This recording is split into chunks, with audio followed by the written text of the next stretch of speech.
Good morning, students. Yesterday we started the fourth chapter of Vistas, and the name of the chapter is The Enemy. It is a very beautiful and interesting story. I told you about the author, the theme of the story, and the summary of the story. Today we are going to read the story in detail. So let us begin the story.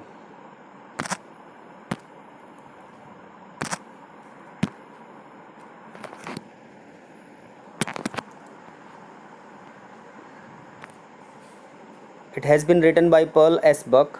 I told you yesterday also. Before we start reading the story, there is something that CBSE wants us to read. Before we read the story, we should read it. It is the time of the World War. When the story was written, it was the time of the World War II. An American prisoner of war is washed ashore. Ashore means on the beach in a dying state. एक America का सैनिक जो कि prisoner है Japan का, वो बह करके आ जाता है डाइंग स्टेट में and is found at the door step of a Japanese doctor. Japanese doctor, who is the Japanese doctor? Sadao. Should he save him as a doctor or hand him over to the army as a patriot? Patriot means deshbhakt. So this is a question which we are facing in the beginning of the story कि भाई doctor को, Sadao को एक doctor होने के नाते उस prisoner of war को बचाना चाहिए या उसको आर्मी को सौंप देना चाहिए. दोनों में से कोई एक काम करना चाहिए. If we talk about the patriotism, तो अगर हम देशभक्ति की बात करें, बहुत सारे लोग ऐसे होते हैं जो ये कहते हैं भाई हम देशभक्त हैं और हम ऐसा नहीं करेंगे. तो उनके लिए तो ये सही है कि भाई वो देश का दुश्मन है, उसको आर्मी को सौंप दो क्योंकि हमारे देश के साथ लड़ रहा है. बट इंसानियत भी कोई चीज़ होती है. एक सैनिक दूसरे देश का सैनिक भले ही है, वो भी एक इंसान है और वो लड़ रहा है अपनी देश की तरफ से. अगर वो अब घायल अवस्था में हमारे पास है तो उसको हमें वही ट्रीटमेंट देना चाहिए, वही इलाज देना चाहिए जो हम अपने सैनिक को देते हैं. लड़ाई अलग चीज़ है. लड़ाई के टाइम पे लड़ाई होती है, एक दूसरे को मारते हैं लोग, लेकिन अभी वो घायल है, उसको ज़रूरत है हेल्प की. और if we talk about the humanity, इंसानियत की बात करें तो उसको बचाना चाहिए. और डॉक्टर्स को तो सिखाया जाता है कि भाई चाहे दुश्मन भी क्यों ना हो, डॉक्टर को उसको बचाना है.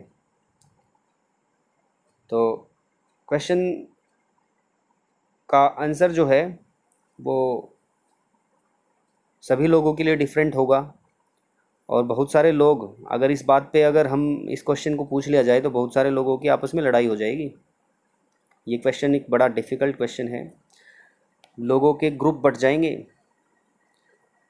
क्रांति आ जाएगी, इस ऐसा क्वेश्चन है ये.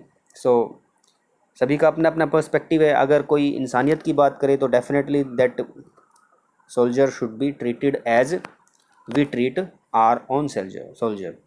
अभी हमने देखा था हमारे देश का एक सैनिक पाकिस्तान में चला गया था, गलती से गिर गया था, जहाँ कर हेलीकॉप्टर में था या जहाज़ में था, मुझे पूरी बात नहीं पता है.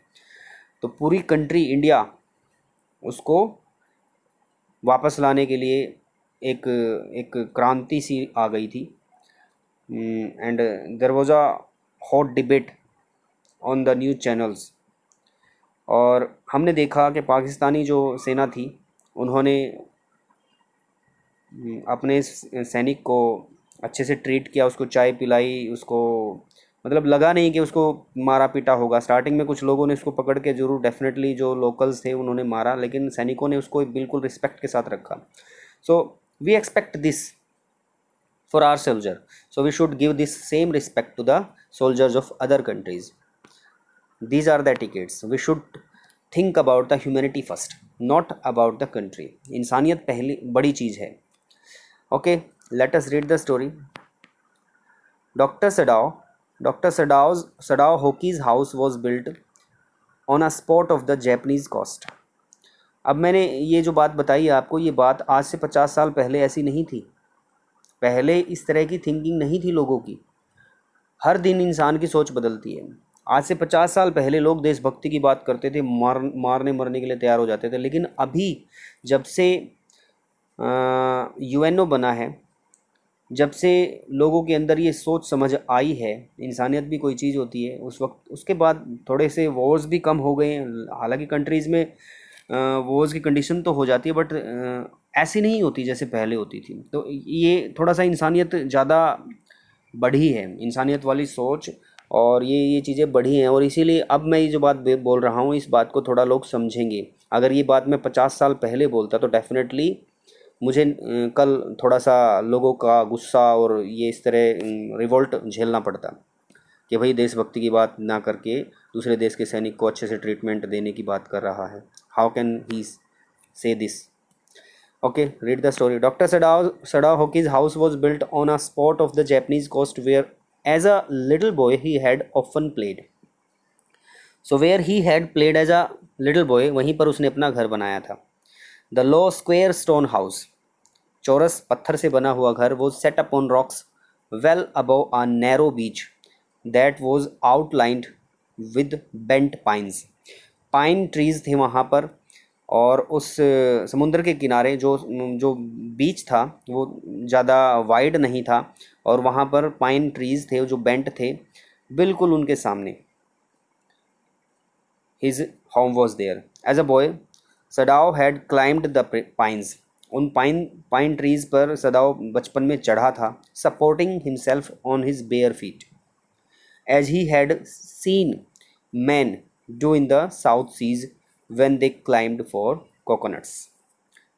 He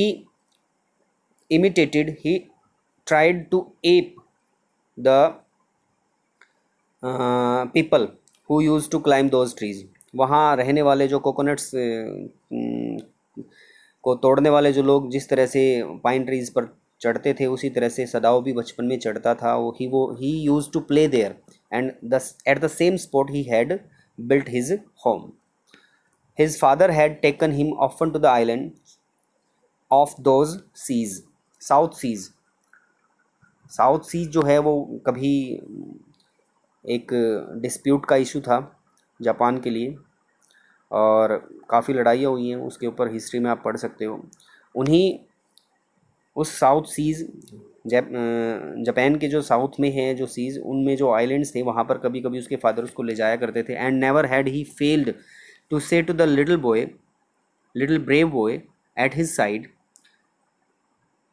उसके फादर ने उसको कभी भी मतलब हमेशा उसको कहता था उसका father, those islands yonder means there, they are the stepping stones to the future for Japan. Japan के फ्यूचर की बात उसका फादर उसको बोलता था कि these islands are stepping stones for Japan.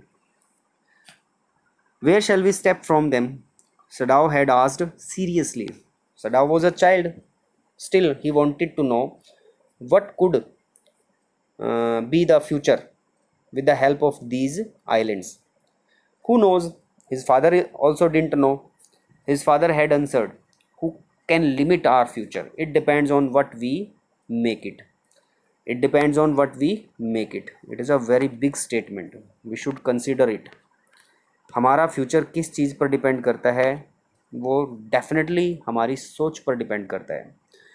जैसी हम अपनी सोच रखेंगे, जैसा हम सोचेंगे, that will be our future. So it depends on our will power. If you think that you will be victorious, you will be winner, you will certainly win. Here I would like to tell you a very small story. छोटी सी कहानी मुझे याद आ गई है क्योंकि यहाँ पर बात चल रही है सोच की. बताना चाहूँगा मैं. देर वर 2 states in Japan, and there was a fight between these 2 states. and one state had a little number of soldiers, और वी कैन से सैनिक बहुत ही कम थे, और जिसने हमला किया था स्टेट ने, उसके पास 10 गुना ज़्यादा सैनिक थे। तो जिस स्टेट में सैनिक कम थे उस स्टेट के सेनापति ने फाइट करने से मना कर दिया। And the logic that he gave was that इतनी बड़ी सेना के साथ लड़ने का कोई लॉजिक ही नहीं बनता है। अपने सैनिकों को वहाँ पर जा कर के ऐसे ही कटवाना, उनके हाथ पैर कटवा देना, उनको मरवा देना बेवकूफ़ी है। So we should not fight, सेनापति ने बोल दिया। And the king also didn't have anything to say. राजा को भी लग रहा था कि बात तो ठीक बोल रहा है, but how could they accept their defeat without fighting. राजा को पता था कि भाई ये तो अपमान होगा, but he could not convince the person, the leader of the soldiers to fight. So उसके दिमाग में एक ख्याल आया कि भाई एक उनके यहाँ पे फ़कीर था, उस फ़कीर के पास जाकर के राजा ने कहा कि क्या आप हमारी सेना के सेनापति बन कर के वहाँ पर जा कर के हमारी तरफ से लड़ोगे। फ़कीर ने तुरंत हाँ कर दी। जनरली ऐसा होता है कि जब जिम्मेदार लोग अपनी जिम्मेदारी को से पीछे हट जाते हैं ना, तो बहुत सारे लोगों को अपॉर्चुनिटीज़ मिलती हैं, और ऐसे समय पर जो अवसर का लाभ उठाना जानते हैं, दे ग्रैब इट। भाई opportunity knocks but once at the door. वैसे फ़कीर के लिए कोई अवसर नहीं था वो, बट फ़कीर के लिए अवसर इस वे में था कि he wanted his state to win. So उसने हाँ कर दी, और वो जब उसने हाँ की तो सेनापति हैरान हो गया देख करके कि ये कैसे युद्ध लड़वाएगा, इसको कोई एक्सपीरियंस ही नहीं है लड़ाई लड़ने का, इसने तो कभी कहीं तलवार उठाई ही नहीं है, इसको पता ही नहीं किस तरह से अपनी सेना को लीड करते हैं, कैसे मोटिवेट करते हैं, किस तरह से उनको आगे बढ़ाते हैं, कुछ नहीं पता इसको। सैनिक भी डरे हुए थे कि भाई ये हमारा लीडर बनेगा, मरवाएगा हमको जा करके, लेकिन फ़कीर पूरे जोश में था, और फ़कीर ने बोल दिया कि भाई चलो मेरे साथ। सेनापति से भी रहा नहीं गया, उसने कहा मन मन में कि भाई देखते हैं चल के होता क्या है, लड़ाई कैसे वाली होने वाली है, ये बड़े जोश में लग रहा है फ़कीर। तो बैटलफील्ड में जाने के बाद थोड़ा सा दूर एनिमी आर्मी से फ़कीर ने सैनिकों को रुकने के लिए बोला, और वहाँ पर एक मंदिर था, और उस मंदिर में जा कर के उसने कहा कि चलो भगवान से एक बार बात कर लेते हैं कि हमारा क्या फेट होने वाला है, भविष्य क्या होने वाला है, कि हम जीतने वाले हैं या हारने वाले हैं।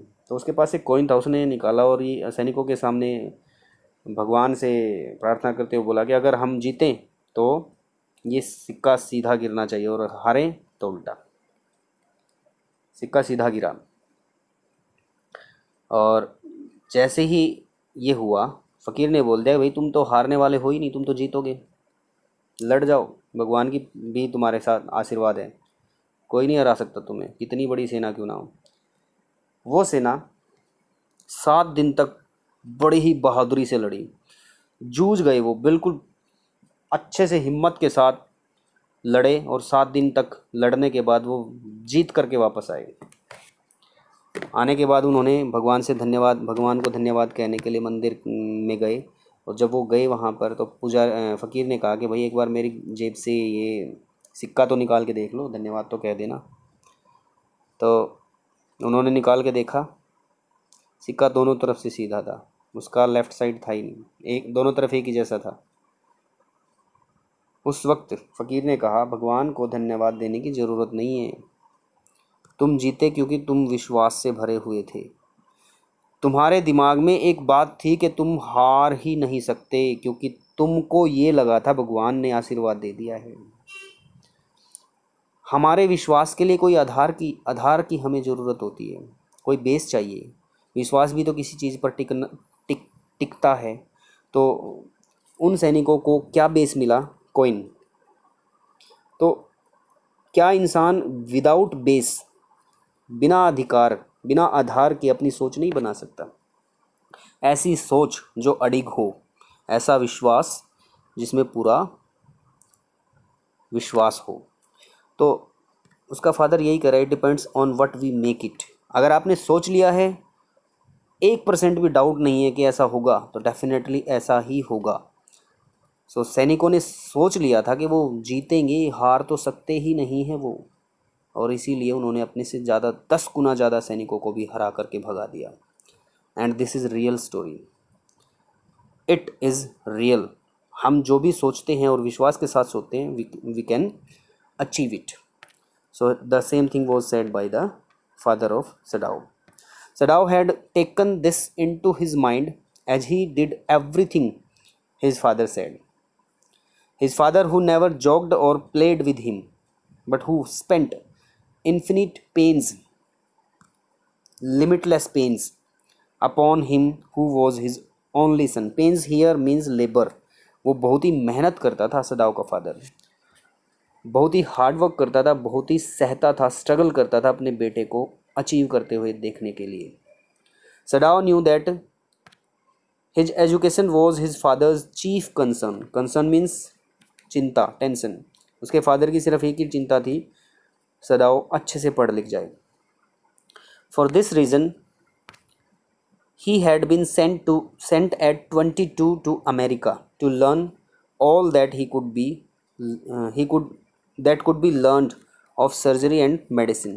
Here this word is learned, and you have learned this also. Let me spell it once more. Learnt. This is the past participle, third form of learn. This is also third form of learn. Which one should be taken? So let me tell you, this is American and this is British. All over the world it is followed, but these days American English is in trend. People are following this also, and you know that this writer is from America, so she would use this spelling. So Sadao went to America to learn surgery and medicine. He had come back at 30, 22 पे गया when he was 22, और 30 की as में वापस आया. So it took him 8 years to become a doctor. उसने surgery भी पढ़ी और मेडिसिन भी पढ़ी. MBBS के बाद MS होता है, एक तो मास्टर ऑफ सर्जन, एक होता है MD मास्टर ऑफ मेडिसिन. सो दोनों पढ़ के आया वो, MD भी बन के आया और MS भी बन के आया. And before his father died he had seen Sadao become famous not only as a surgeon but as a scientist as well. तो सडाओ के फादर ने मरने से पहले अपने बेटे को, सडाओ को, डॉक्टर बनते हुए तो देखा ही, प्लस में सर्जन साइंटिस्ट बनते हुए भी देखा. Because he was perfecting a discovery which would render wounds entirely clean. Wounds means घाव, entirely clean, which would make wounds entirely clean means किसी को चोट लग जाती तो कोई निशान भी ना रहे. इस तरह की कोई डिस्कवरी कर रहा था वो कि बिल्कुल ऐसे ही हो जाए स्किन जैसे पहले हुआ करती थी. So this kind of discovery was being made by Sadao. He had not been sent abroad with the troops. सेना के साथ उसको भेजा नहीं गया था युद्ध में. डॉक्टर्स की भी ज़रूरत होती है जब लड़ाई होती है, बिकॉज जब सोल्जर्स जो होते हैं घायल होते हैं, उनके ऑपरेशन की भी ज़रूरत पड़ती है, उनके ट्रीटमेंट की ज़रूरत पड़ती है. तो ऐसे टाइम पे best of the best doctors ज़रूरी होते हैं वहाँ पर. But he was not sent. And you know what was the reason? The reason was because he was perfecting a discovery which would render wounds entirely clean. Also, he knew there was some slight means brief, or we can say thoda sa danger that the old general might need an operation for a condition for which he was now being treated medically. So medically general का treatment चल रहा था. General, army general of Japan, उसका treatment चल रहा था. And Sadao was treating the general. और Sadao को पता था कि कभी भी जनरल के ऑपरेशन की ज़रूरत पड़ सकती थी. So this was also the reason. अगर क्वेश्चन फेस करते हो आप, why was Sadao not sent with the troops? So there were two reasons. First was he was perfecting a discovery, he was making a research, he was trying to discover some ways to render the wounds entirely clean, and second was general could need might need an operation for which he was being treated, and for this possibility Sadao was being kept in Japan. Sadao को भेजा नहीं गया था लड़ाई में. Clouds were rising from the ocean now. The unexpected warmth of the past few days had at night drawn heavy fog from the cold waves. कुछ दिनों गर्मी हुई थी और इसकी वजह से fog आ गई थी. Sadao watched mist hide outlines of a little island near the shore and then come creeping up the beach below the house. So the mist was coming from seaside to the house, towards the house, wreathing around the pines. The mist was wreathing around the pines. Pines के जो trees थे उनको engulf कर लिया था, धुंध ने ढक लिया था. In a few minutes fog would be wrapped about the house too. Then he would go into the room where Hana, his wife, would be waiting for him with the two children. So Sadao was standing outside his home. He saw the mist come towards his home, and he noticed that it would wrap his home as well in a few seconds, and then he would go inside his home. अंदर उसके घर में उसकी wife हैं और दो बच्चे हैं. They were waiting for him. वो अभी काम से अपनी हॉस्पिटल से वापस आया है. But at this moment the door opened and she looked out. Who looked out? She, Hana, his wife. A dark blue woolen hori over her kimono. So woolen hori means like of cardigan, is a loose garment of Japanese people, सर्दियों में पहनने का. Over her kimono. Kimono is the traditional dress of Japanese people. वो generally ऐसी ही dress पहने रहते हैं जिसकी स्लीव्स जो होती हैं वो बहुत ही खुली होती है और वो बिल्कुल एक लंबी ड्रेस होती है, ऐसे जैसे उसकी स्ट्रिंग्स वगैरह बांध लेते हैं आगे से. जापानीज लोगों की जनरली जापानीज लोग मोस्टली लोग वही पहनते हैं.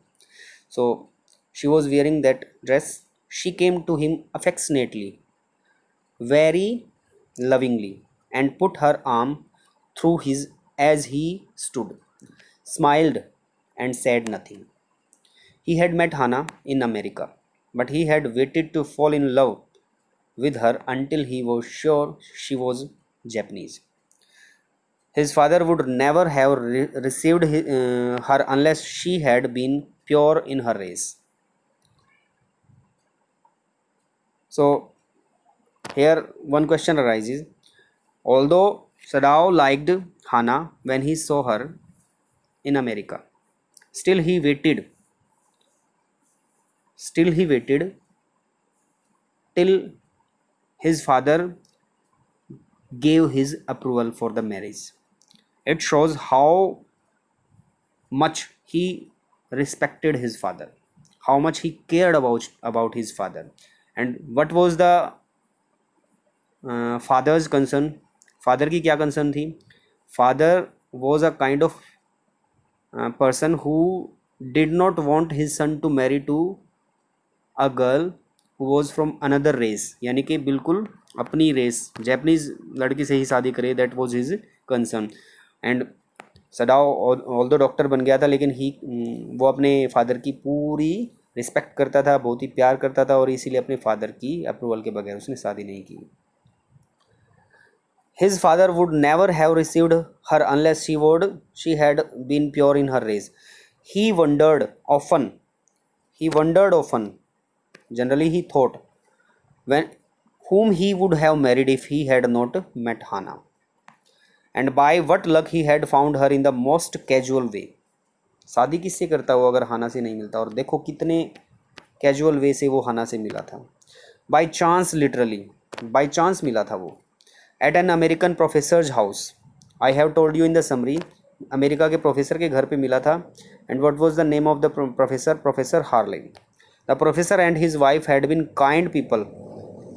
anxious means full of care to do something for their few foreign students, and the students, though bored, had accepted this kindness. Sadao had often told Hana how nearly he had not gone to Professor Harley's house that night. Means he had decided not to go to Professor's house that night when he met Hana. the rooms. Why? What was the reason? Why was he not willing to go to the Professor Harley's house?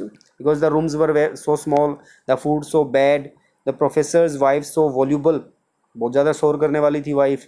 But he had gone, and there he had found Hannah, a new student, and had felt he would love her if it were at all possible.